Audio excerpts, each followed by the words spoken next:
খুন, রহস্য, ভয় যখন মিলেমিশে একাকার, তখনই প্রয়োজন রহস্যভেদের।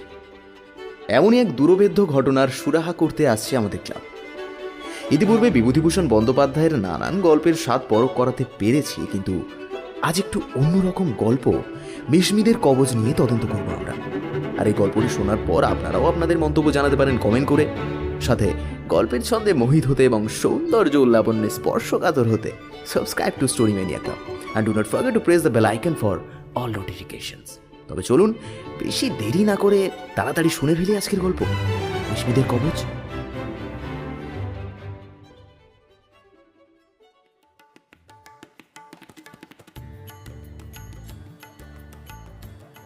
শ্যামপুর গ্রামে সেদিন নন্দোৎসব। শ্যামপুরের পাশের গ্রামেই আমার মাতুলালয়। চৌধুরী বাড়ির উৎসবে আমার মামার বাড়ির সঙ্গে আমারও নিমন্ত্রণ ছিল, সুতরাং সেখানে গেলাম। গ্রামের ভদ্রলোকেরা একটা শতরঞ্জি পেতে বৈঠকখানায় বসে আসর জমিয়েছেন। আমার বড় মামা বিদেশে থাকেন, সম্প্রতি ছুটি নিয়ে দেশে এসেছেন, তাই সবাই মিলে তাকে অভ্যর্থনা জানালেন। আরে আশু বাবু যে, সব ভালো তো? নমস্কার নমস্কার। নমস্কার নমস্কার। আরে একরকম চলে যাচ্ছে। আপনাদের সব ভালো তো? ভালো আর কই, জ্বর জারি সব, ম্যালেরিয়ার সময় এখন, বুঝতেই তো পাচ্ছেন। তা আপনার সঙ্গে এটি কে? আমার আমার ভাগ্নে সুশীল আজই এসেছে, ওই নিয়ে এলাম তাই। বেশ করেছেন, বেশ করেছেন, আনবেনই তো। তা কি করেন বাবাজি? এখানে আমি মামাকে চোখ টেপবার সুবিধে না পেয়ে তার কনিষ্ঠাঙ্গুলিটি টিপে দিলাম। মামা বললেন, অফিসে চাকরি করে কলকাতায়। বেশ বেশ বেশ, এসো এসো বাবাজি, বসো বসো, এদিকে এসে বসো। এবার মামার আঙুল টেপবার কারণটা বলি। আমি কলকাতার বিখ্যাত প্রাইভেট ডিটেকটিভ নিবারণ সোমের অধীনে শিক্ষানবিশি করি। কথাটা আমার প্রকাশ করার ইচ্ছে ছিল না। নন্দোৎসব এবং আনুষঙ্গিক ভোজন পর্ব শেষ হলো। আমরা বিদায় নেওয়ার জোগাড় করছি, এমন সময় জনৈক প্রৌঢ় ভদ্রলোক আমার মামাকে ডেকে বললেন, এই যে শুনতে পাচ্ছেন? কাল আপনাদের পুকুরে একটু মাছ ধরতে যাবার ইচ্ছে আছে, তা সুবিধে হবে কি? বিলক্ষণ বিলক্ষণ, খুব সুবিধে হবে। আরে আসুন না গাঙ্গুলি মশাই, আমার ওখানেই তাহলে একটু দুপুরে আদি করবেন কিন্তু। হ্যাঁ, না না না না, তা আবার কেন? আপনার পুকুরে মাছ ধরতে দিচ্ছেন এই কত, আবার খেয়ে বিব্রত করতে যাব না। তাহলে মাছ ধরাও হবে না বলে দিচ্ছি। মাছ ধরতে যাবেন কেবল এই এক শর্তে। গাঙ্গুলি মশাই হেসে রাজি হয়ে গেলেন। পরদিন সকালের দিকে হরিশ গাঙ্গুলি মশাই আমার মামার বাড়িতে এসে হাজির। পল্লীগ্রামের পাকা ঘুঘু মাছ ধরায়, সঙ্গে 6খানা ছোট বড় ছিপ, 2খানা হুইল লাগানো এবং বাকি সব কটি হুইল ছাড়া। এছাড়াও টিনে ময়দার চার, কেঁচো, পিঁপড়ের ডিম, তামাক খাওয়ার সরঞ্জাম, আরও কত কি। মামাকে হেসে তিনি বললেন, এই যে এলাম বড় বাবু, আপনাকে বিরক্ত করতে। বলি একটা লোক দিয়ে গোটা কত কঞ্চি কাটিয়ে যদি দেন, ওই কেঁচোর চাল লাগাতে হবে তো। মামা জিজ্ঞেস করলেন, এখন বসবে না ও বেলা? না না, এবেলা বসা হবে না, মাছের চাল লাগাতে 2 ঘন্টা দেরি হবে, ততক্ষণে খাওয়া দাওয়া ছেড়ে নেওয়াই যায়। তাই বলছিলাম, যদি সকাল সকাল একটু আহারের ব্যবস্থাটা বড় বাবু। হ্যাঁ হ্যাঁ, সব হয়ে গেছে। আমিও জানি আপনি এসেই খেতে বসবার জন্য তাগাদা দেবেন। মাছ যারা ধরে তাদের কাছে খাওয়া টাওয়া কিছুই নয়, খুব জানি। আর ঘন্টাখানেক পরেই জায়গা করে দেবো খাবার, বুঝলেন? যথাসময়ে হরিশ গাঙ্গুলি খেতে বসলেন এবং একা প্রায় 3 জনের উপযুক্ত খাদ্য উদরস্বাদ করলেন। আমি কলকাতার ছেলে, দেখে তো একেবারে অবাক। আমার মামা জিজ্ঞেস করলেন, গাঙ্গুলি মশাই, আর একটু পায়েস? ওরে বাবা রে বাবা, তাই একটুখানি না হয়? ওসব তো আর খেতে পাইনি, একা হাত পুড়িয়ে রেখে খাই। বাড়িতে মেয়ে মানুষ নেই, বৌমারা থাকেন বিদেশে আমার ছেলের কাছে। তা কে ওসব করে দেবে বলুন? গাঙ্গুলি মশাই কি একাই থাকেন? হ্যাঁ, একাই থাকি বলছি। ছেলেরা কলকাতায় চাকরি করে, আমার শহরে থাকা পোষায় না বাবা। তাছাড়া কিছু নগদ লেনদেনের কারবারও করি, প্রায় 3,000 টাকার ওপর, বুঝেছেন? টাকায় 2 আনা মাছে খোঁজ। আপনার কাছে আর লুকিয়ে কি করবো বলুন? কাজেই বাড়ি না থাকলে চলে কই, লোকে প্রায় আসছে টাকা দিতে নিতে। গাঙ্গুলি মশাই এই কথাগুলি যেন বেশ একটু গর্বের সঙ্গে বললেন। আমি পল্লীগ্রাম সম্বন্ধে অত অভিজ্ঞ না হলেও আমার মনে কেমন একটা অস্বস্তির ভাব দেখা দিল যে টাকা কড়ির কথা এভাবে লোকজনের কাছে বলে বেড়িয়ে লাভটা কি। আর তাছাড়া বলা নিরাপদও নয়, শোভনতা এবং রুচির কথা যদি বাদই দিই। গাঙ্গুলি মশাইকে আমার বেশ লাগলো। মাছ ধরতে ধরতে আমার সঙ্গে তিনি অনেক গল্প করলেন। থাকেন তিনি খুব সামান্যভাবেই, কোনো আড়ম্বর নেই, খাওয়া দাওয়ার বিষয়ে কোনো ঝড় নেই তার, এই ধরনের অনেক কথাই বললেন। মাছ তিনি ধরলেন বড় বড় 2টো, আর ছোট এই গোটা 4 মাছটা আমার মামাকে অর্ধেকগুলি দিতেও চাইলেন, কিন্তু মামা নিলেন না। বললেন, কেন গাঙ্গুলি মশাই, পুকুরে মাছ ধরতে এসেছেন, তার খাজনা নাকি?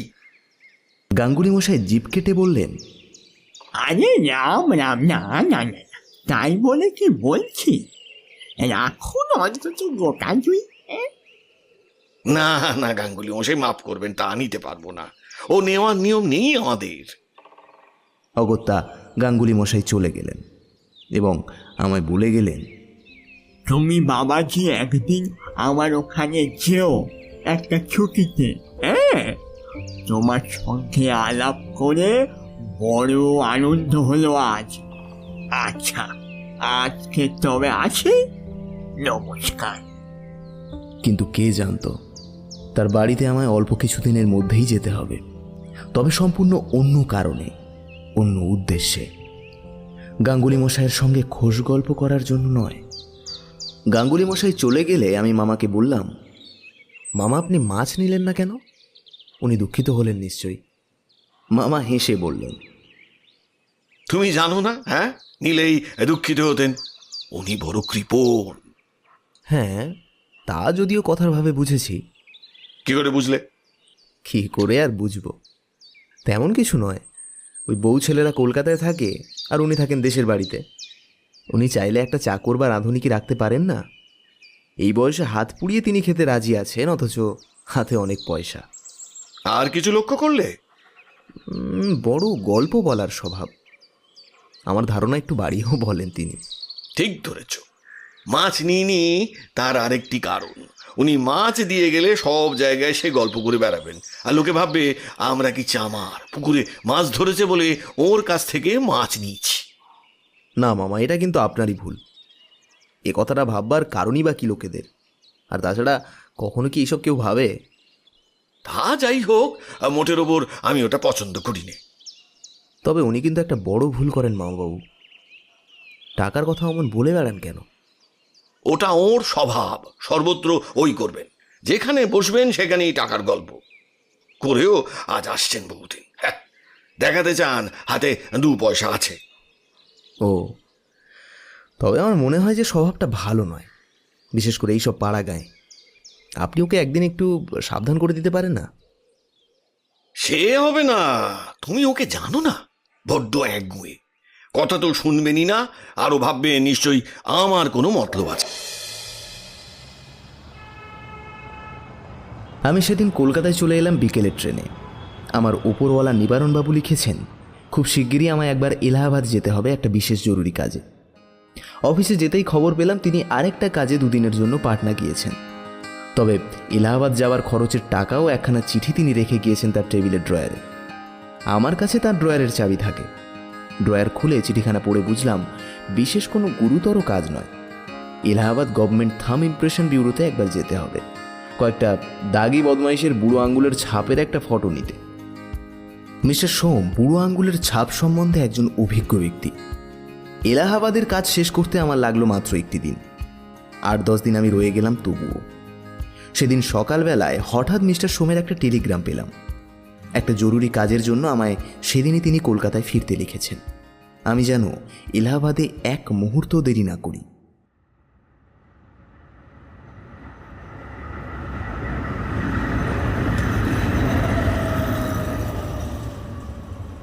ভোরে হাওড়ায় ট্রেন এসে দাঁড়াতেই দেখি মিস্টার সোম প্ল্যাটফর্মেই দাঁড়িয়ে আছেন। আমি একটু অবাক হয়ে গেলাম, কারণ এরকম তো কখনো উনি করেন না। তিনি আমায় বললেন, এবার সুশীল, তুমি আজই মামার বাড়ি যাও। তোমার মামা কাল দুখানা আর্জেন্ট টেলিগ্রাম করেছেন, তোমায় সেখানে যাওয়ার জন্য বলেছেন। আমি ব্যস্ত হয়ে বললাম, মামা করেছেন? মামার বাড়ি কারো কি অসুখ? সবাই ভালো আছে তো? সেসব নয় বলেই মনে হলো। টেলিগ্রামের মধ্যে কারো অসুখের উল্লেখ নেই। ও, কোনো লোক আসেনি সেখান থেকে? না, আমি তার করে দিয়েছি তুমি এলাহাবাদে গিয়েছো। আজই তোমার ফিরবার তারিখ, তাও জানিয়ে দিয়েছি। আমি বাসায় না গিয়ে সোজা শিয়ালদা স্টেশনে চলে এলাম মামার বাড়ি যাওয়ার জন্য। মিস্টার সোম আমার সঙ্গে এলেন শিয়ালদা পর্যন্ত এবং বারবার বলেও দিলেন কোনো গুরুতর ঘটনা ঘটলে আমি যেন তাকে খবর দিই। তিনি খুব উদ্বিগ্ন হয়ে রইলেন। মামার বাড়িতে পা দিতেই বড় মামা আমায় বললেন, এসেছি সুশীল? হ্যাঁ, যাক যাক, বড্ড ভাবছিলাম। কি ব্যাপার মামাবাবু, সবাই ভালো আছে তো? এখানকার কিছু ব্যাপার নয়। আরে শ্যামপুরের হরিশ গাঙ্গুলি মশাই খুন হয়েছেন, সেখানে এক্ষুনি যেতে হবে। আমি ভীত ও বিস্মিত হয়ে বললাম, গাঙ্গুলি মশাই মানে সেদিন যিনি মাছ ধরে গেলেন, উনি খুন হয়েছেন? হ্যাঁ হ্যাঁ, চলো চলো একেবারে সেখানে। শিগগির স্নানাহার করে নাও, কারণ সারাদিনই হয়তো কাটবে সেখানে। বেলা 2টোর সময় শ্যামপুরে এসে পৌঁছলাম। ছোট্ট গ্রাম, কখনো সেখানে কারোর একটা ঘটি চুরি যায়নি, আর সেখানে খুন হয়ে গেল। সুতরাং গ্রামের লোকে একেবারে দস্তুর মতো ভয় পেয়ে আছে। গ্রামের মাঝখানে 12 পুজো মণ্ডপে জড়ো হয়ে সেই কথাই আলোচনা করছে সবাই মিলে। আমার মামা যে এখানে এর পূর্বে অনেকবার এসেছিল এই ঘটনার উপলক্ষে, তা সকলের কথাবার্তা থেকেই বোঝা গেল। আমার কথা বিশেষ কেউ জিজ্ঞেস করলে না, বা আমার সম্বন্ধে কেউ কোনো আগ্রহ দেখালে না। কেউ জানেই না আমি প্রাইভেট ডিটেকটিভ মিস্টার সোমের শিক্ষানবিশ ছাত্র। এসব অজ পাড়া গায়ে ওর নামই কেউ শোনেনি, সেখানে আমাকে এখানে কে চিনবে? মামা জিজ্ঞেস করলেন, লাশ নিয়ে গিয়েছে? ওরা বললে, আজ সকালে নিয়ে গেল, পুলিশ এসেছিল। তা ব্যাপারটা কিভাবে ঘটল? আজ তো শনিবার, তিনি কবে খুন হয়েছিলেন? গ্রামের লোক যেরকম বললে তাতে মনে হলো এ কথা কেউ জানে না। নানা লোক নানা কথা বলতে লাগলো। পুলিশের কাছেও এরা এই রকমই বলে ব্যাপারটাকে রীতিমতো গোলমেলে করে তুলেছে। আমি আড়ালে মামাকে ডেকে নিয়ে গিয়ে বললাম, মামাবাবু শুনুন, তা আপনি আমায় কি মনে করে এখানে এনেছেন? মামা বললেন, তুমি সব ব্যাপার শুনে নাও, চলো, অনেক কথা আছে। এই খুনের রহস্য তোমায় আবিষ্কার করতে হবে, তবে বুঝবো মিস্টার সোমের কাছে তোমায় শিক্ষানবিশ করতে দিয়ে আমি ভুল করিনি। এখানে কেউ জানে না তুমি কি কাজ করো, সে তোমার একটা সুবিধে। সুবিধেও বটে, আবার অসুবিধেও বটে। কেন? দেখুন, বাইরের বাজে লোককে কেউ আগ্রহ করে কিছু বলবে না, তাই গোলমাল একটু থামলে একজন ভালো লোককে বেছে নিয়ে সব ঘটনা একেবারে খুঁটিয়ে জানতে হবে। আর গাঙ্গুলি মশাইয়ের ছেলে কোথায় এখন? সে লাশের সঙ্গে মহকুমায় গিয়েছে, সেখানে লাশ কাটাকাটি করবে ডাক্তার, তারপরে দাহ কার্য করে ফিরবে। কিন্তু লাশটা দেখতে পেলে বড় সুবিধে হতো, সেটা আর হলো না। সেই জন্যই তো বলছি, তুমি কেমন কাজ শিখেছো এটা তোমার পরীক্ষা। এতে যদি তুমি পাশ করো তবে বুঝবো তুমি মিস্টার সোমের উপযুক্ত ছাত্র, নয়তো তোমাকে আমি আর ওখানে রাখবো না। হ্যাঁ, এ আমার এক কথা জেনো। তারপর গাঙ্গুলি মশাইয়ের বাড়ি গেলাম। গিয়ে দেখি যেখানটাতে গাঙ্গুলি মশাইয়ের বাড়ি তার দুই দিকে ঘন জঙ্গল। একদিকে দূরে একটা গ্রাম্য কাঁচা রাস্তা, আর আরেক দিকে একটা নতুন বাড়ি হচ্ছে। আমি গাঙ্গুলি মশাইয়ের ছেলের কথা জিজ্ঞেস করে জানলাম সে এখনো মহকুমা থেকে ফেরেনি, তবে একটা প্রৌঢ়ার সঙ্গে আমার দেখা হলো। শুনলাম তিনি নাকি গাঙ্গুলি মশাইয়ের একজন আত্মীয়া। তাকে জিজ্ঞেস করলাম, আচ্ছা, আপনি গাঙ্গুলি মশাইকে শেষ কবে দেখেছিলেন? বুধবার কখন? বিকেল 5টার সময়। কিভাবে দেখেছিলেন?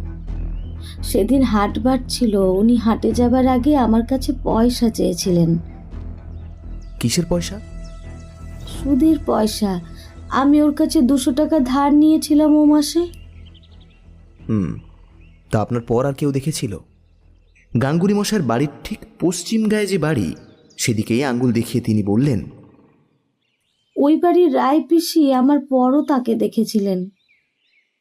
আমি বৃদ্ধা রায় পিসির বাড়িতে গিয়ে তাকে প্রণাম করতেই বৃদ্ধা আমায় আশীর্বাদ করলেন এবং একখানা পিঁড়ি বার করে আমার দিকে এগিয়ে দিয়ে বললেন,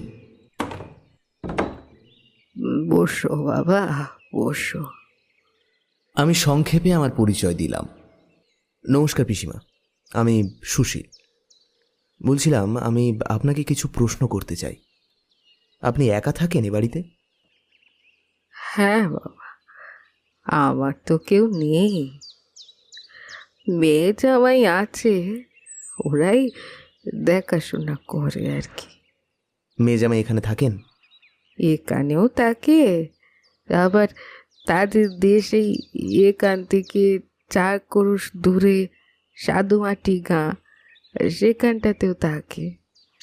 আচ্ছা, তা আপনি গাঙ্গুলি মশাইকে বুধবার কখন দেখেছিলেন? রাত্রিরে যখন উনি হাট থেকে ফিরলেন, তখন আমি বাইরের রোয়াকে বসে জব করছি। তারপর আর চোখে না দেখলেও ওর গলার আওয়াজ শুনেছি ওই রাত 10টা অবধি। উনি ওর ঘরে রাঁধছিলেন, আলো টালো ঝেলে।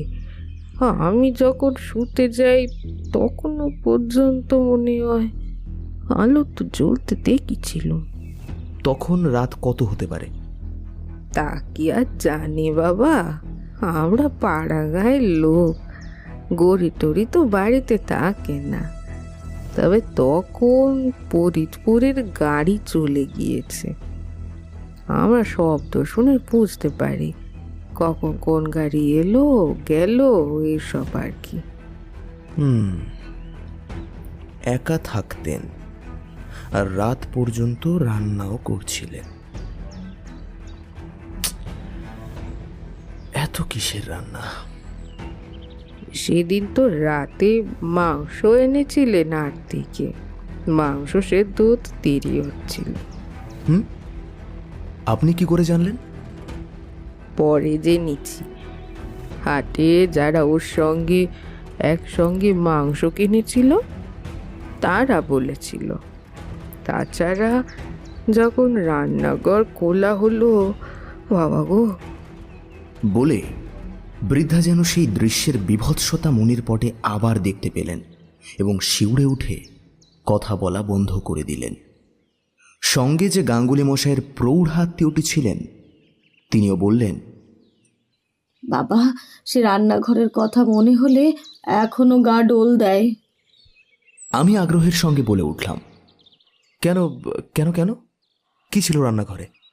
বৃদ্ধা বললেন, থালার চারদিকে ভাত ছড়ানো, মাংসের চিবড়ে, হাড় গোড়, বাটিতে তখনও মাংস আর ঝোল। ঘরের মেঝেতে দস্তাদস্তির চিহ্ন স্পষ্ট। তিনি খেতে বসেছিলেন, তার খাওয়া শেষ হবার আগেই যারা তাকে খুন করে তারা এসে পড়েছিল। প্রৌঢ়াও বললেন, হ্যাঁ বাবা, এ সবাই দেখেছে, পুলিশও এসে রান্নাঘর দেখে গিয়েছে। সকলেরই মনে হলো ব্রাহ্মণের খাওয়া শেষ হবার আগেই খুনেরা এসে ওর ওপর পড়ে। আচ্ছা বেশ, এই গেল তাহলে বুধবার রাতের ব্যাপার। আচ্ছা, সেদিনই হাঁটছিল তাই তো?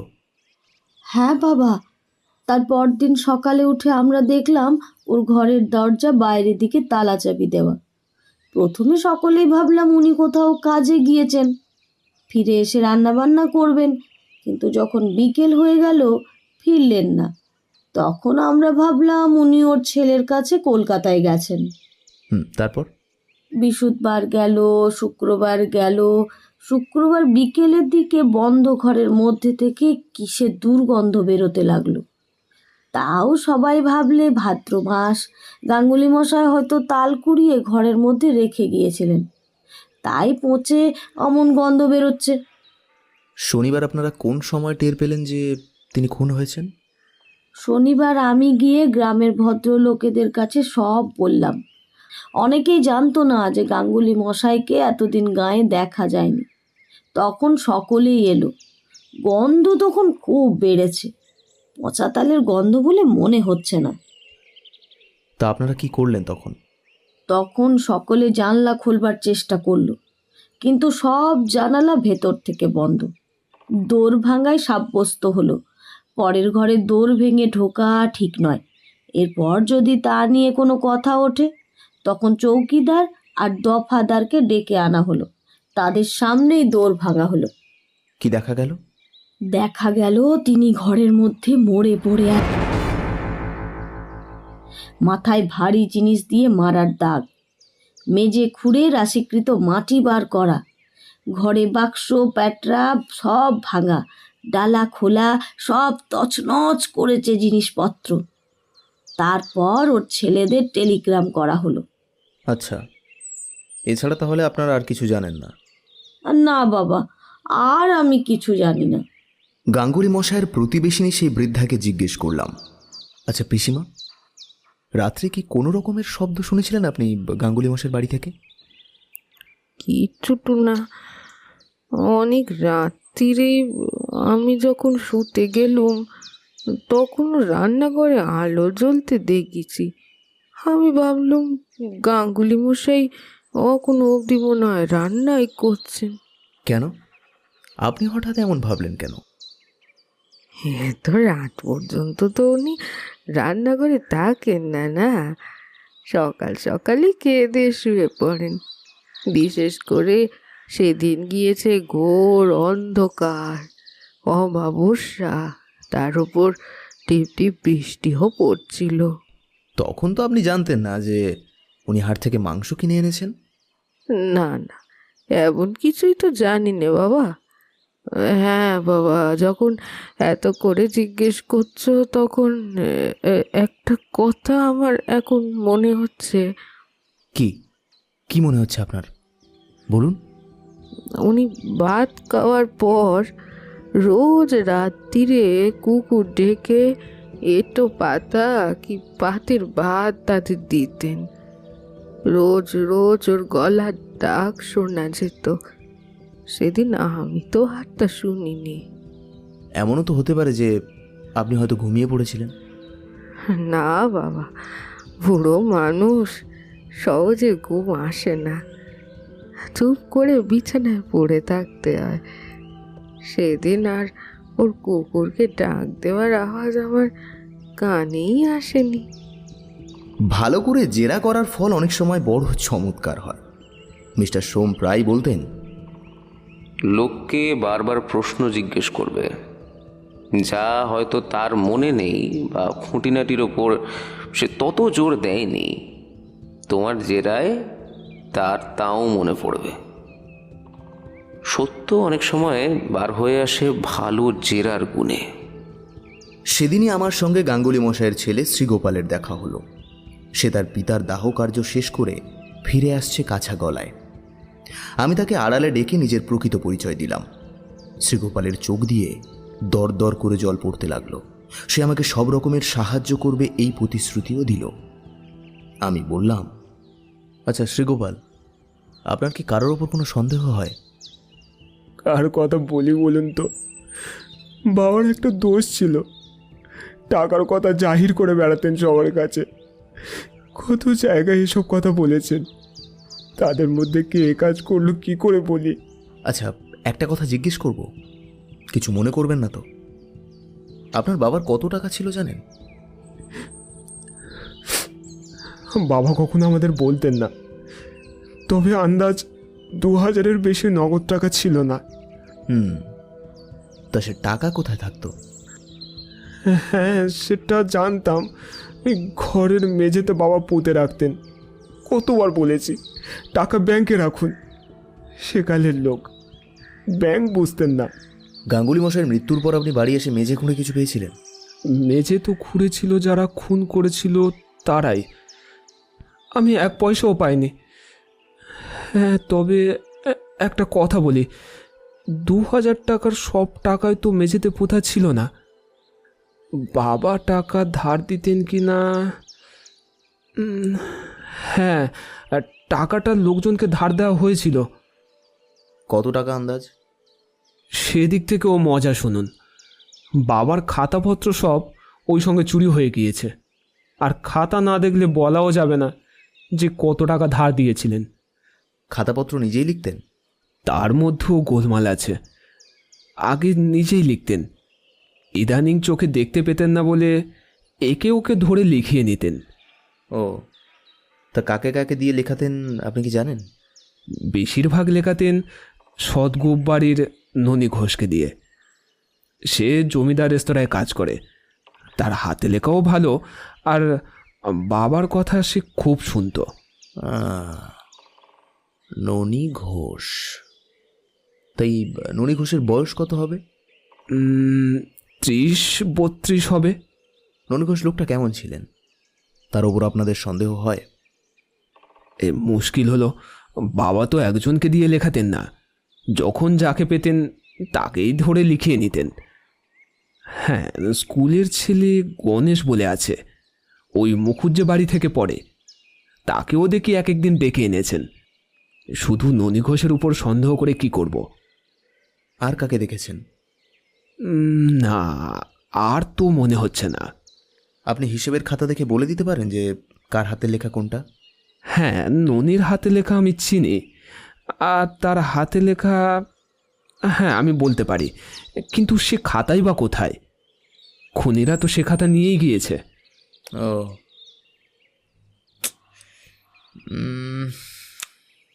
আচ্ছা, কাকে বেশি টাকা ধার দেওয়া ছিল এটা কি বলতে পারবেন? কাউকে বেশি টাকা দিতেন না বাবা, 10, 5, 20, হ্যাঁ বড় জোর 30-এর বেশি টাকা একজনকেও তিনি দিতেন না। শ্যামপুরের জমিদার বাড়িতে সেবেলা খাওয়া দাওয়া করলাম। একটা বড় চত্বর, তার চারিধারে নারকেল গাছের সারি, জামরুল গাছ, বোম্বাই আমের গাছ, আতা গাছ, বেশ ছায়া ভরা উপবন যেন। ডিটেকটিভগিরি করে হয়তো ভবিষ্যতে খাবো, তা বলে প্রকৃতির শোভা যখন মন হরণ করে, এমন মেঘমধুর বর্ষা দিনে গাছপালার শ্যাম শোভা উপভোগ করতে ছাড়ি কেন? বসলাম এসে চত্বরের এক পাশে একটা নির্জন গাছের তলায়। বসে বসে ভাবতে লাগলাম, কি আর করা যায় এখন? মামা বড় কঠিন পরীক্ষা আমার সামনে এনে ফেলেছেন। মিস্টার সোমের উপযুক্ত ছাত্র আমি কি না? এবার তো আমায় প্রমাণ করতেই হবে। কিন্তু বসে বসে মিস্টার সোমের কাছে যতগুলো প্রণালী আমি শিখেছি খুনের কিনারা করবার, সবগুলি পাশ্চাত্য বৈজ্ঞানিক প্রণালী অথবা স্কটল্যান্ড ইয়ার্ডের ডিটেকটিভ প্রণালী। এখানে তার কোনোটিই খাটবে না। আঙুলের ছাপ নেওয়ার কোনো ব্যবস্থা তাড়াতাড়ি করা হয়নি। 7-8 দিন পরে এখন জিনিসপত্রের গায়ে খুনির আঙুলের ছাপও অস্পষ্ট হয়ে গিয়েছে। পায়ের দাগ সম্বন্ধে তো ঠিক সেই একই কথা। খুন করার পর এত লোক গাঙ্গুলি মশাইয়ের ঘরে ঢুকেছে, তাদের সকলের পায়ের দাগের সঙ্গে খুনির পায়ের দাগ একাকার হয়ে তালগোল পাকিয়ে গেছে। গ্রামের কৌতূহলী লোকেরা যে আমায় কি বিপদে ফেলেছে তারা জানে না। তারা জানে না যে একজন শিক্ষানবিশ ডিটেকটিভের কি সর্বনাশটাই না তারা করেছে। আর একটা ব্যাপার, খুনটা টাটকা নয়। 7 দিন আগে খুন হয়ে লাশ পর্যন্ত দাহ শেষ, সব ফিনিশ। গোলমাল একেবারে চুকিয়ে দিয়েছে। চোখেও দেখিনি পর্যন্ত যে সেটা অস্ত্রাঘাতের চিহ্ন নাকি অন্য কিছু। দেখলেও তো যা হয় একটা ধারণা করা যেত। এ একেবারে অন্ধকারে ঢিল ছোঁড়ার মতো। কি ভীষণ যে সমস্যা। আচ্ছা, মিস্টার সোমকে কি একখানা চিঠি লিখে তার পরামর্শ চেয়ে পাঠাবো?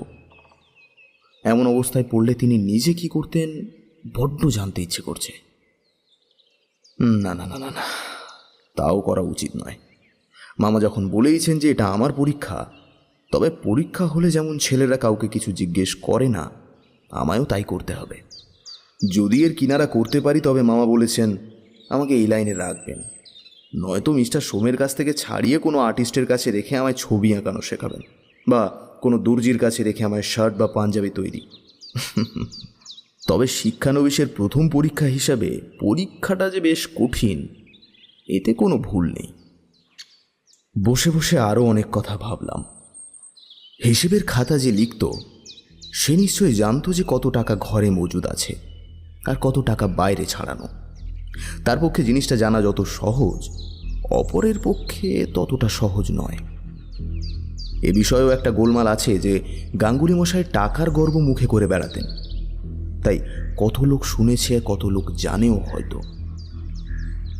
একটা কথা আমার হঠাৎ মনে এলো, কিন্তু কাকে কথাটা জিজ্ঞেস করি? ননী ঘোষের বাড়ি গিয়ে ননী ঘোষের সঙ্গে দেখা করা একবার বিশেষ দরকার। তাকেই কথাটা জিজ্ঞেস করতে হবে। সে নাও বলতে পারে অবশ্য, তবু একবার জিজ্ঞেস করতে তো কোনো দোষ নেই।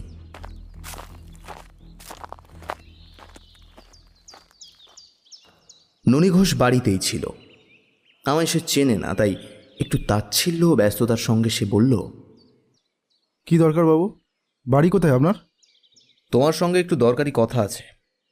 ঠিক উত্তর দিও, মিথ্যে বললে কিন্তু বিপদে পড়ে যাবে।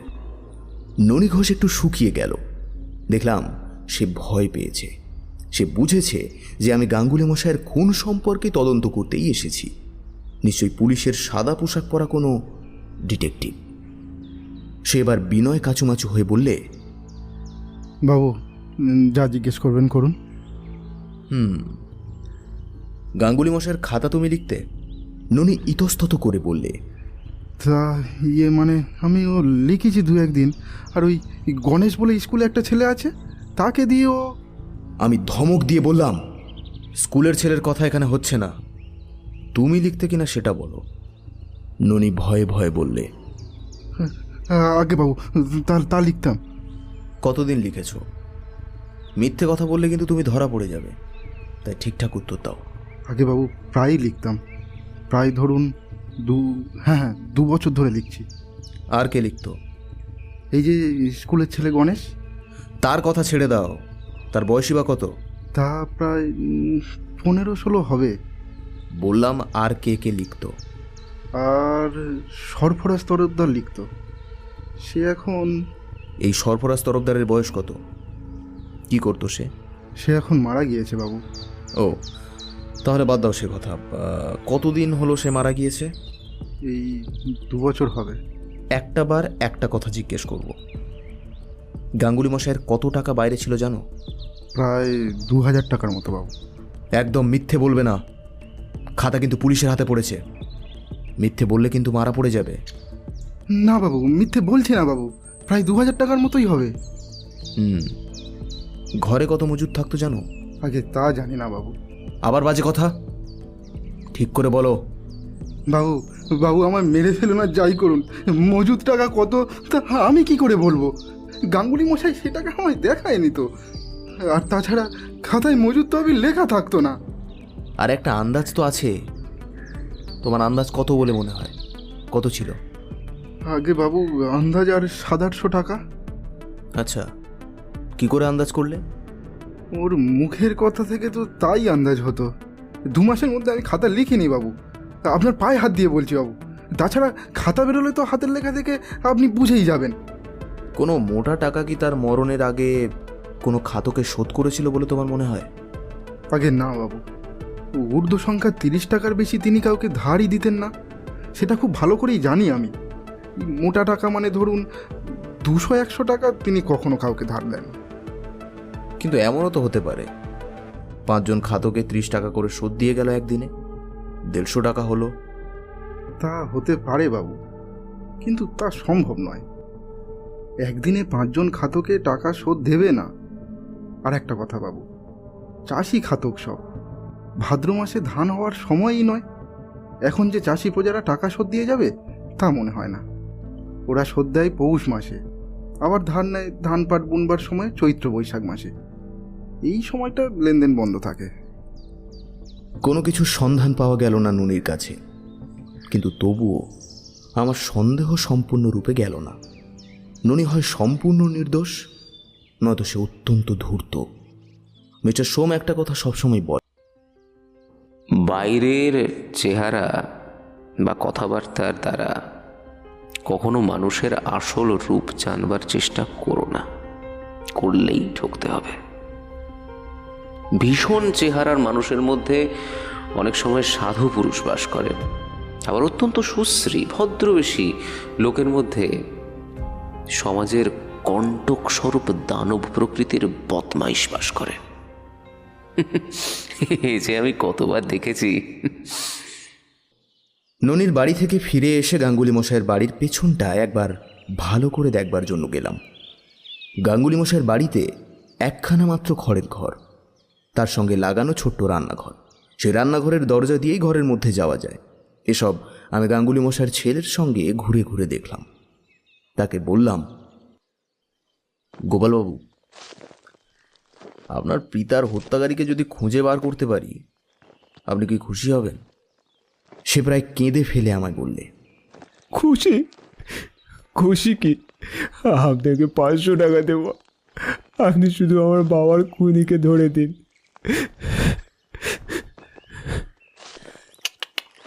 টাকা দিতে হবে না, শুধু আমায় একটু সাহায্য করুন। আর কাউকে বিশ্বাস করতে পারি না যে।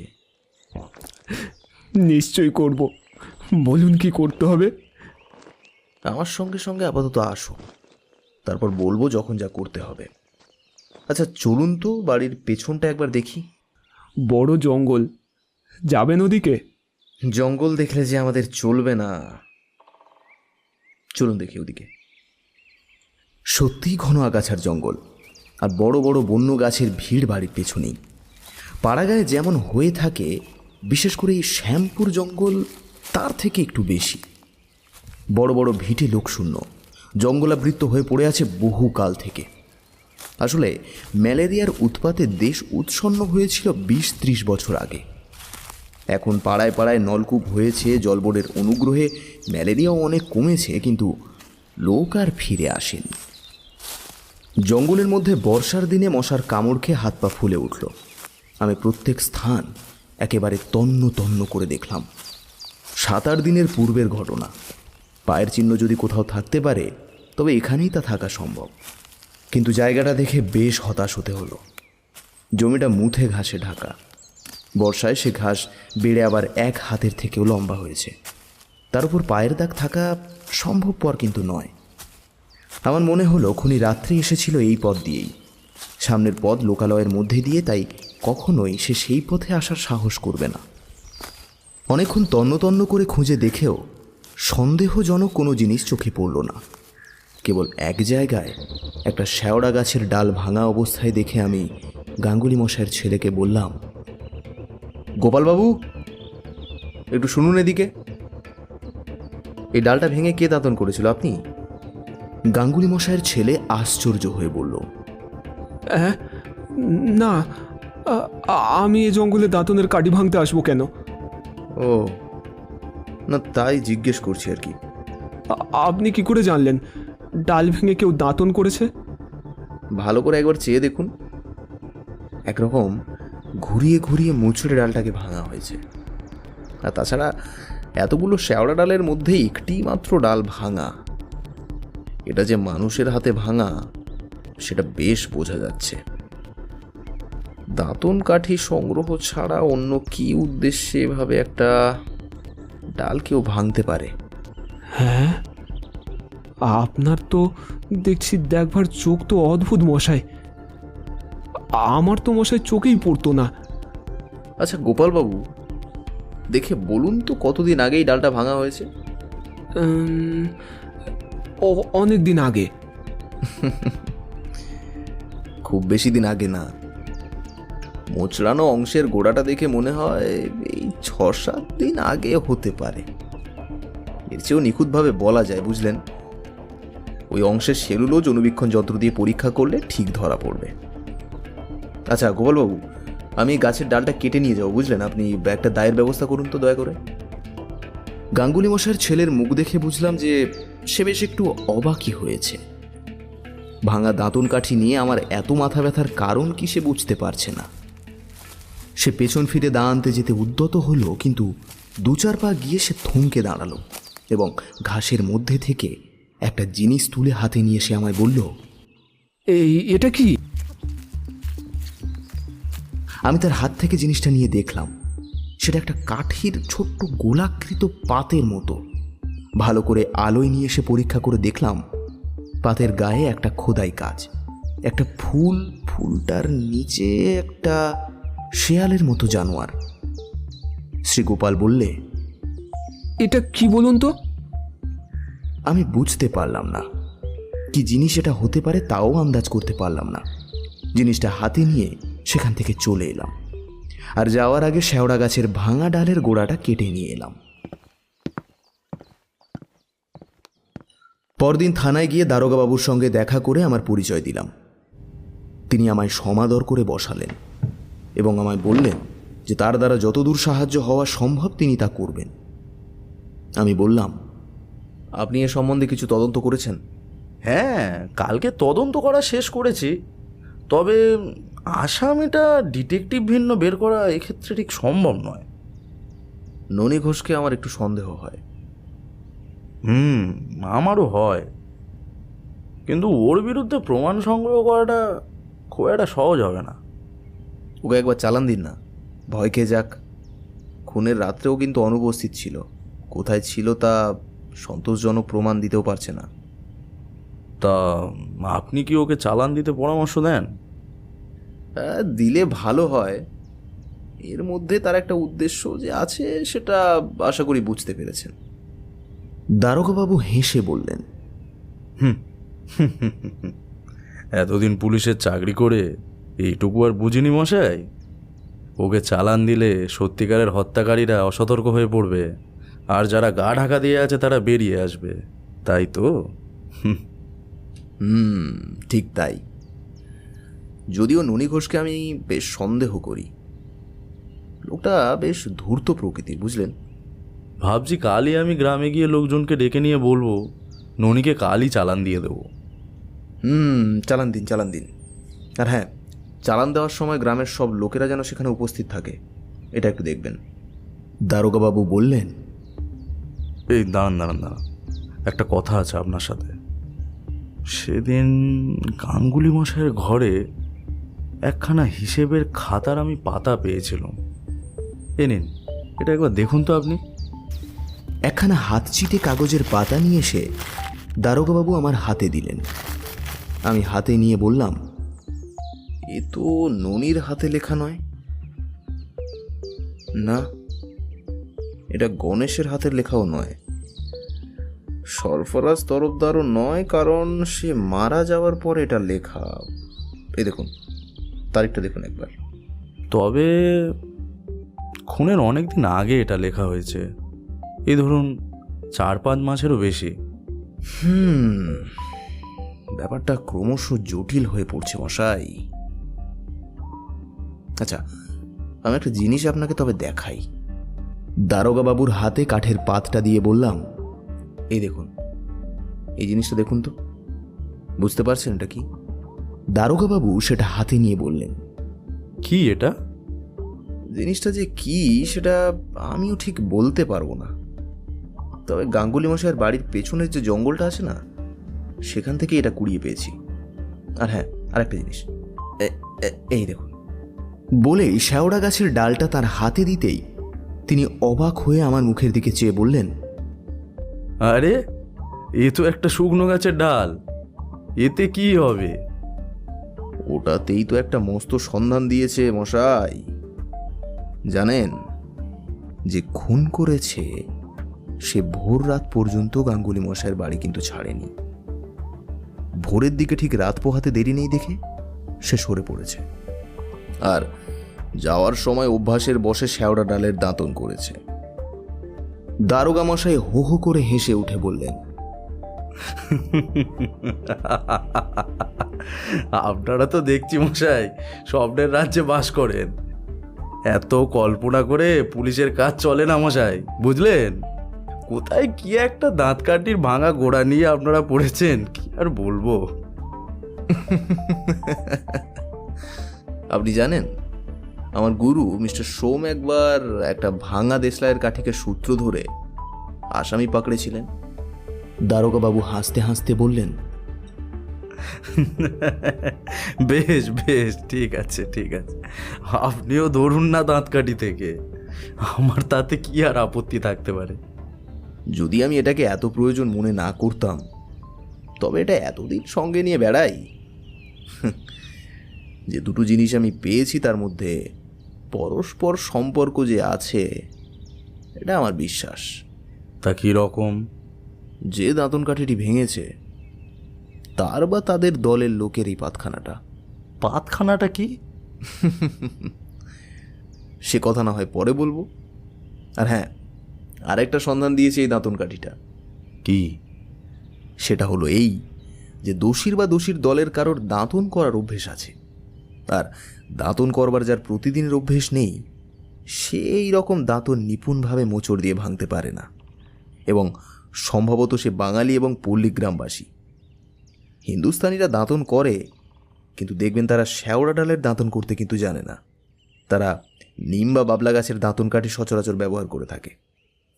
এই লোকটা যে বাঙালি এ বিষয়ে আমার কোনো সন্দেহ নেই, বুঝলেন?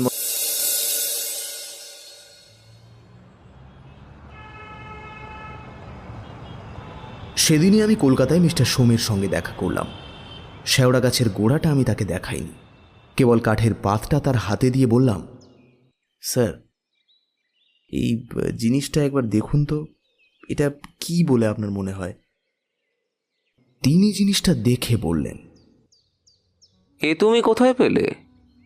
সে কথা আপনাকে এখন বলবো না, ক্ষমা করবেন, বলুন না প্লিজ। এটা আসামে মিশমি জাতিদের মধ্যে প্রচলিত রক্ষা কবচ। দেখবে আমার কাছে আছে। মিস্টার সোমের বাড়িতে নানান দেশের সব অদ্ভুত জিনিসের একটা প্রাইভেট মিউজিয়ামের মতো আছে।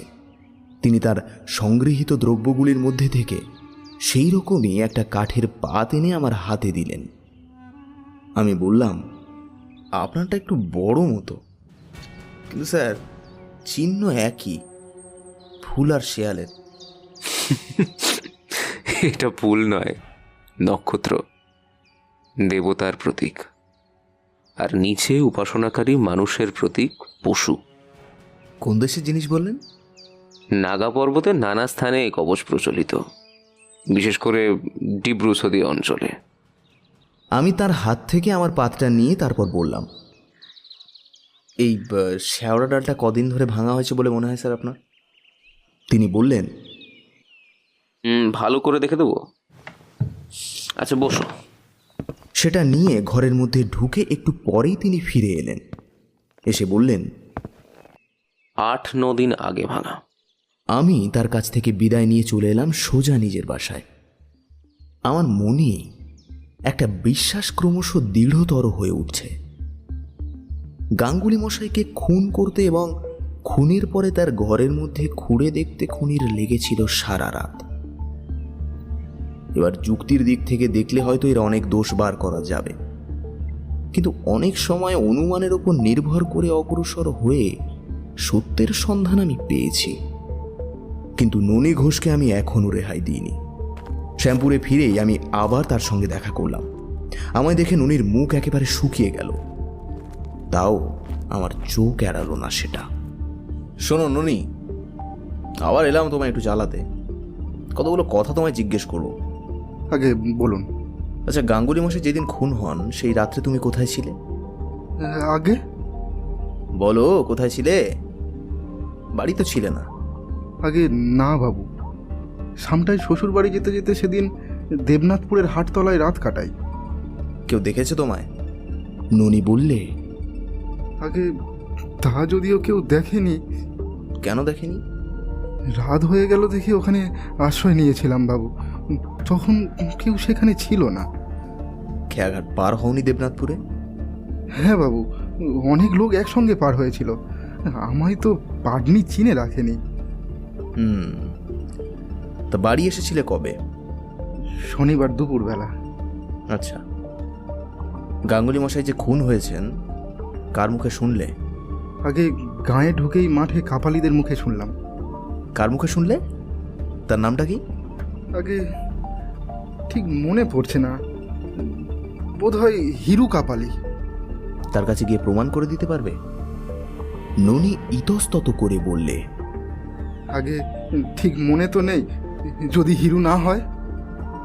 ননির কথায় আমার সন্দেহ আরো বেশি হলো। সে রাত্রেও ঘরে ছিল না, অথচ কোথায় ছিল তা পরিষ্কার প্রমাণও সে দিতে পারছে না।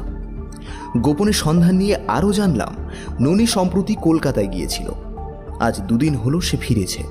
ননিকে জিজ্ঞেস করে কোনো লাভ নেই, কারণ ও সত্যি কথা বলবে না। কিছু একটা কাণ্ড ঘটাচ্ছে না তো ও তলে তলে? কিছুই বোঝা যাচ্ছে না।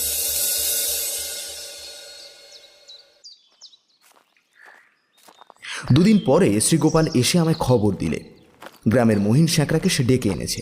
আমার সঙ্গে এসে দেখা করতে চায়। বিশেষ কিছু কথা আছে। মহিন স্যাঁকড়ার বয়স প্রায় 50-এর ওপর। নিতান্ত ভালো মানুষ, গ্রাম্য স্যাঁকড়া। ঘুরপ্যাচ জানে না বলেই মনে হলো। শ্রীগোপালকে বললাম, একে কেন এনেছো? এ কি বলছে শুনুন। কি মহিন? বাবু, ননী ঘোষ আমার কাছে 11 ভরি সোনার তাবিজ আর হার তৈরি করে নিয়েছে, এই আজ 3-4 দিন আগে। দাম কত? 27 টাকা ভরি।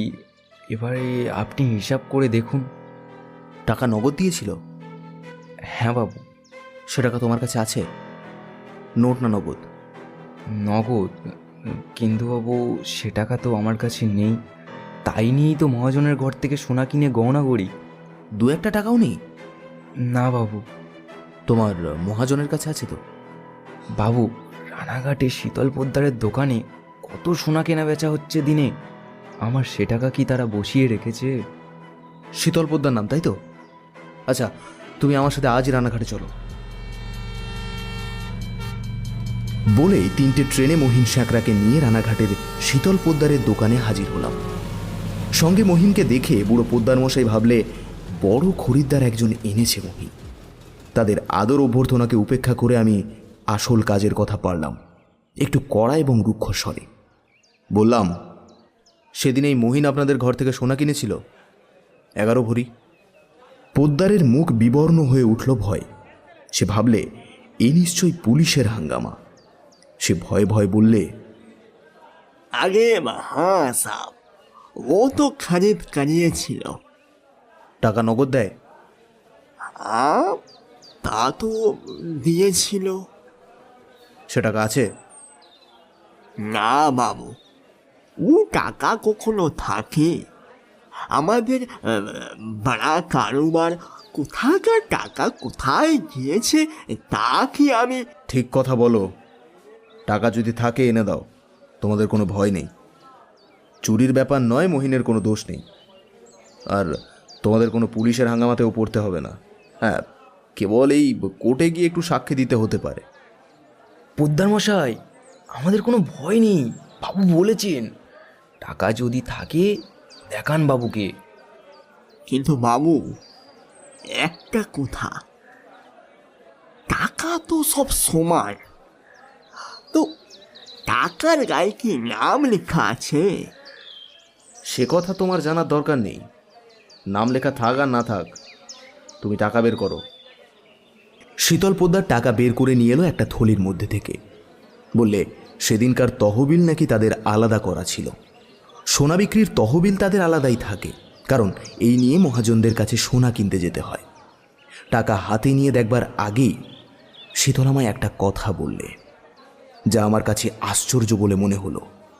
সে বলল, বাবু এগুলো পুরানো টাকা, ও পোতা টোতা ছিল বলে মনে হয় না, এ চুরি কা पैसा नहीं है। আমি প্রায় চমকে উঠলাম ওর কথা শুনে। মহিন স্যাঁকড়ার মুখ দেখি বিবর্ণ হয়ে উঠেছে। আমি বললাম, আচ্ছা, তুমি কি করে জানলে যে এটা পুরনো টাকা? देखुन साहब, आप भी हाथ में लेके देखुन।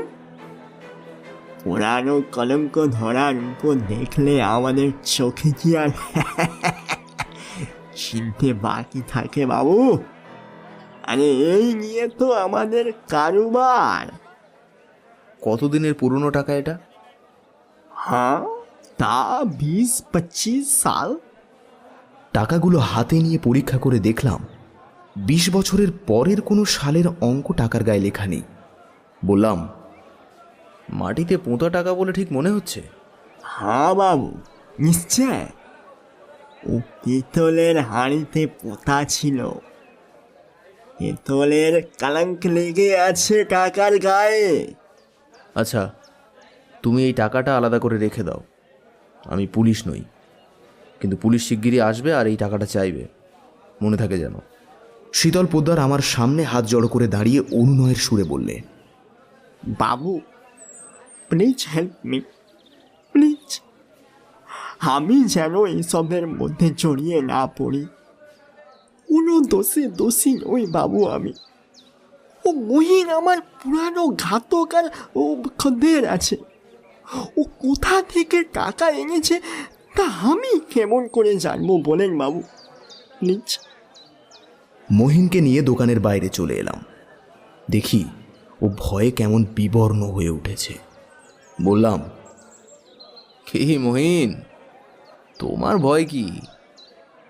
তুমি গাঙ্গুলি মশাইকে খুন করনি তো? মহিন বললে, খুন? গাঙ্গুলি মশাইকে? কি যে বলেন বাবু!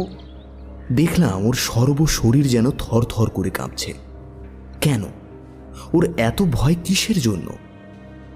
আমরা হলাম ডিটেকটিভ। আসামি ধরতে বেরিয়ে কাউকে সাধু বলে ভাবা আমাদের স্বভাব নয়। মিস্টার সোম আমার শিক্ষাগুরু।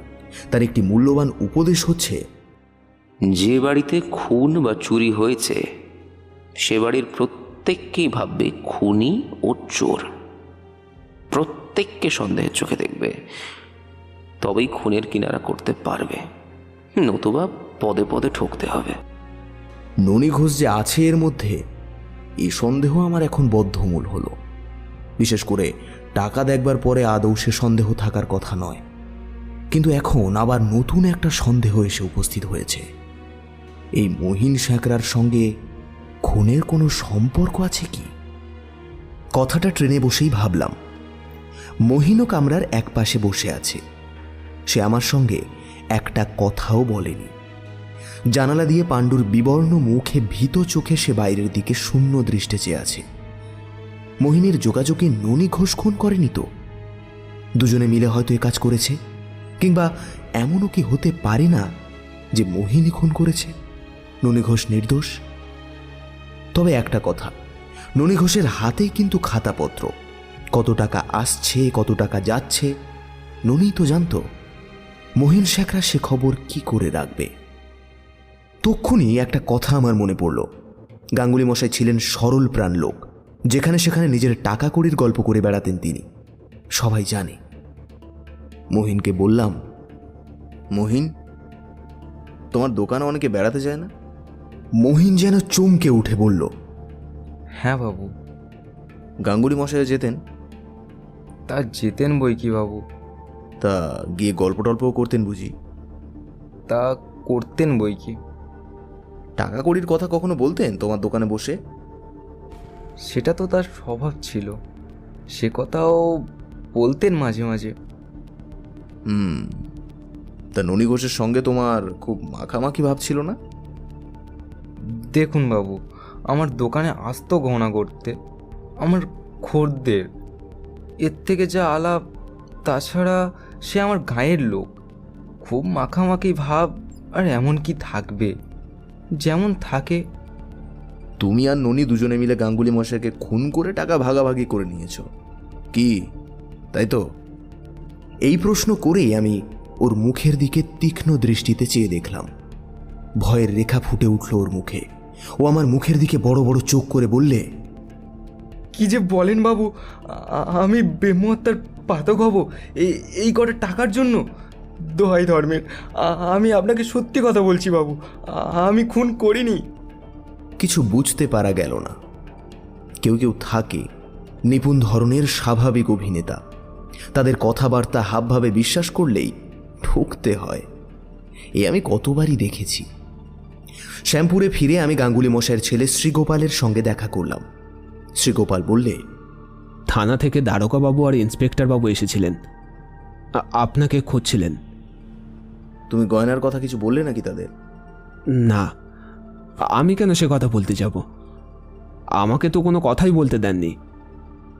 বেশ করেছো। ওরা আপনার সেই কাঠের তক্তা মতো জিনিসটা দেখতে চেয়েছিলেন। কেন? সে কথা তো কিছু বলেননি। তারা ও দেখে যদি কিছু করতে পারেন আমি তাদের দিয়ে দিতে প্রস্তুত, কিন্তু তারা পারবেন না, এটা আমার পুরো বিশ্বাস। বিকেলের দিকে আমি নির্জনে বসে অনেকক্ষণ ভাবলাম।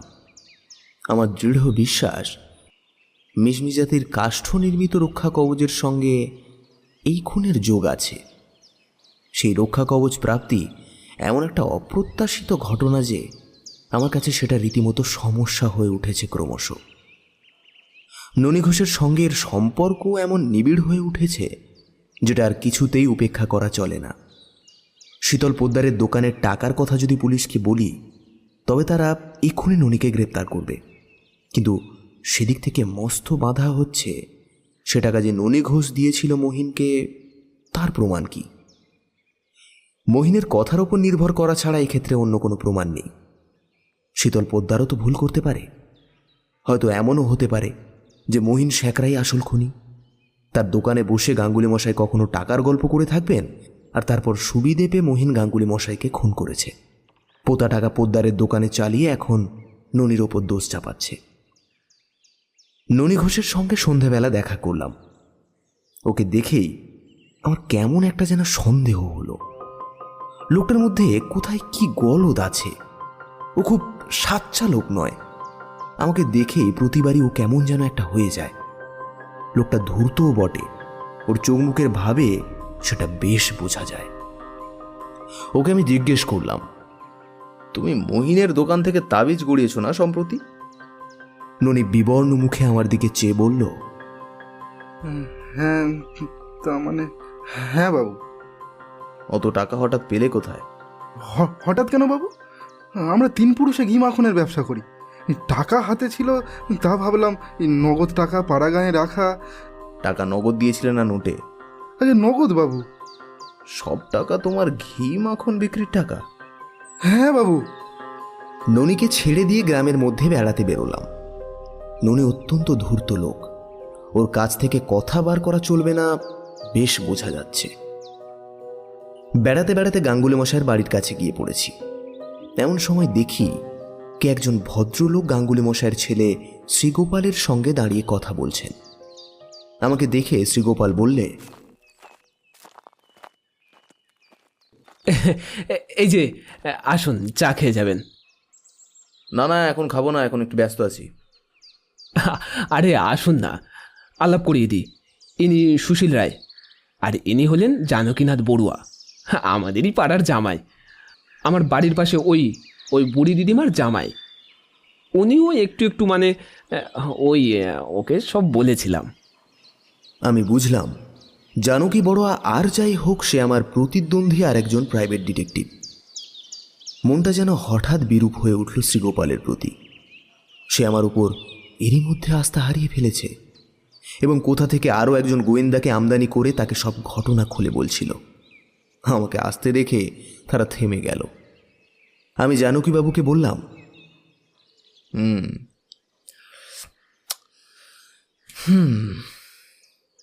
তা আপনি কি বুঝছেন? কি সম্বন্ধে? ওই খুন সম্বন্ধে। কিছুই না, তবে আমার মনে হয়। কি বলুন? এখানকার লোকই খুন করেছে। আপনি বলছেন এই গায়ের লোক? এই গায়ের জানাশোনা লোক ভিন্ন এই কাজ হয়নি। ননী ঘোষের সম্বন্ধে আপনার কি মনে হয়? আমি বিস্মিতভাবে জানকীবাবুর মুখের দিকে চাইলাম।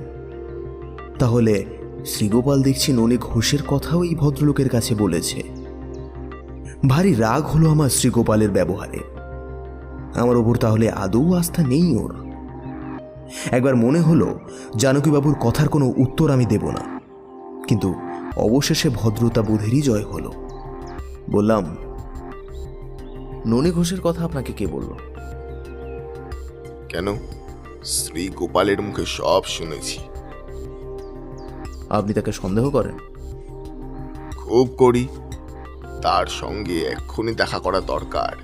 তার হাতেই যখন টাকার হিসেব লেখা হতো। দেখুন না, ভালোই তো।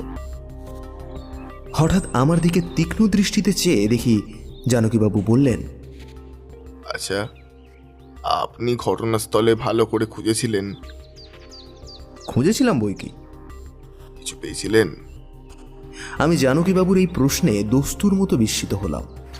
যদি তিনি নিজেই একজন গোয়েন্দা হন, তবে তার পক্ষে অন্য একজন সমব্যবসায়ী লোককে এই কথা জিজ্ঞেস করা শোভনতা ও সৌজন্যের বিরুদ্ধে, বিশেষত যখন আগে থেকেই এই ব্যাপারে আমি অনুসন্ধানে নিযুক্ত আছি। আমি নিস্পৃহভাবে উত্তর দিলাম, না, এমন বিশেষ কিছু পাইনি। জানকীবাবু পুনরায় আমায় জিজ্ঞেস করলেন, তাহলে কিছুই পাননি? না, কিছুই না তেমন। কাঠের পাতের কথাটা জানকীবাবুকে বলবার আমার ইচ্ছে হলো না। জানকীবাবুকে বলে কি হবে? তিনি কি বুঝতে পারবেন জিনিসটা আসলে কি? মিস্টার সোমের সাহায্য ব্যতীত এটা আমারই বোঝার কোনো সাধ্য ছিল না। মিস্টার সোমের মতো পণ্ডিত ও বিচক্ষণ গোয়েন্দা খুব বেশি নেই এদেশে, আমি এটা হলপ করে বলতে পারি। জানকীবাবু চলে গেলে আমি শ্রীগোপালকে বললাম, তুমি একে কি বলেছিলে? কি বলবো? ননী ঘোষের কথা বলেছ? হ্যাঁ, তা বলেছি। আমি তাকে তিরস্কারের সুরে বললাম, আমাকে তোমার বিশ্বাস নাই হতে পারে, তা বলে আমার আবিষ্কৃত ঘটনার সূত্রগুলো অন্য কোনো ডিটেকটিভকে দেওয়ার কি কোনো অধিকার আছে? শ্রীগোপাল চুপ করে রইল। ওর নির্বুদ্ধিতায় এবং অবিবেচকতায় আমি যার পরনায় বিরক্ত বোধ করলাম। সেদিন সন্ধ্যার কিছু আগে আমি মহিন স্যাঁকড়ার সঙ্গে আবার দেখা করতে গেলাম। মহিন আমায় দেখে ভয়ে ভয়ে একটা টুল পেতে দিল বসার জন্য। আমি বললাম, মহিন, একটা সত্যি কথা বলবে? কি বলুন? তোমার সঙ্গে ননীর ঝগড়া বিবাদ হয়েছিল কিছুকাল আগে। মহিন আমার দিকে অবাক হয়ে চেয়ে থেকে বলল, ননি বলেছে বুঝি? সব মিথ্যে কথা বাবু, ওর সব মিথ্যে। আমি কড়া সুরে বললাম, ঝগড়া হয়েছিল তাহলে সত্যি বলো। মহিন চুপ করে রইল অনেকক্ষণ, তারপর আস্তে আস্তে বলল, হয়েছিল বাবু, কিন্তু বিশ্বাস করুন আমার তাতে কোনো দোষ নেই।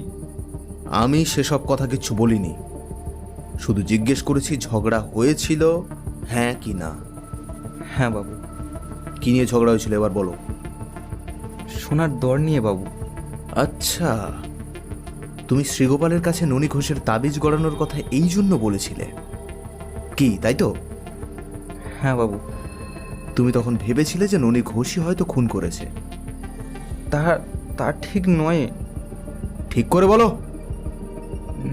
না বাবু। তাহলে তুমিও যে দোষী হয়ে যাবে আইনত, তাই ভাবছো বুঝি? বাবু, তোমাকে গ্রেপ্তারের জন্য আমি থানায় খবর দেব ভাবছি। মহিন আমার পা জড়িয়ে ধরে বলল, দোহাই বাবু, আমার সব কথা শুনুন আগে। আপনি দেশের লোক, আমার সর্বনাশ করবেন না। বাচ্চা কাচ্চা না খেতে পেয়ে মারা যাবে বাবু। কি বলো?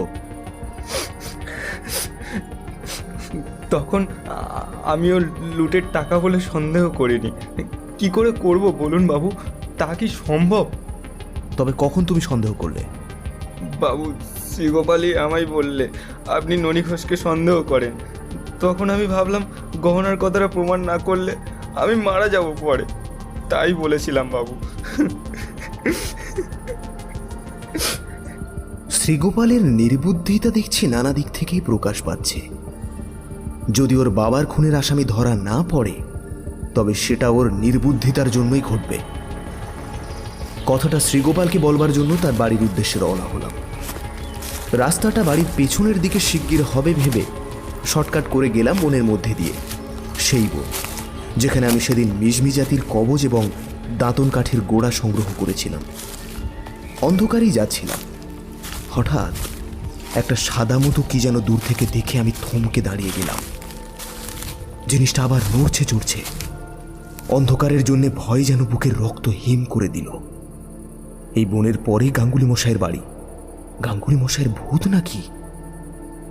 হঠাৎ একটা টর্চ জ্বলে উঠল। আমি তাকে জিজ্ঞেস করলাম, কে আপনি? দেখলাম আমার সামনে সোজা হয়ে দাঁড়িয়ে পড়ল একটা মনুষ্য মূর্তি, এবং টর্চের আলো আধার কেটে গেলে দেখলাম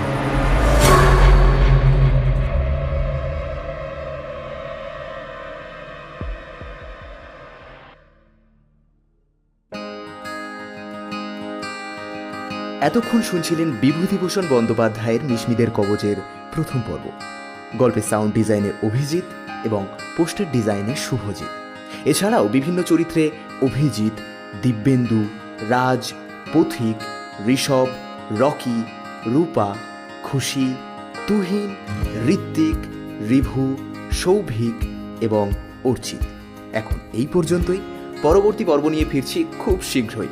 ততক্ষণ শুনতে থাকুন, শোনাতে থাকুন আমার প্রিয়, আপনার প্রিয় স্টোরি ম্যানিয়া ক্লাব। সাথে সুস্থ থাকুন এবং ভীষণ ভীষণ ভালো থাকুন। ধন্যবাদ।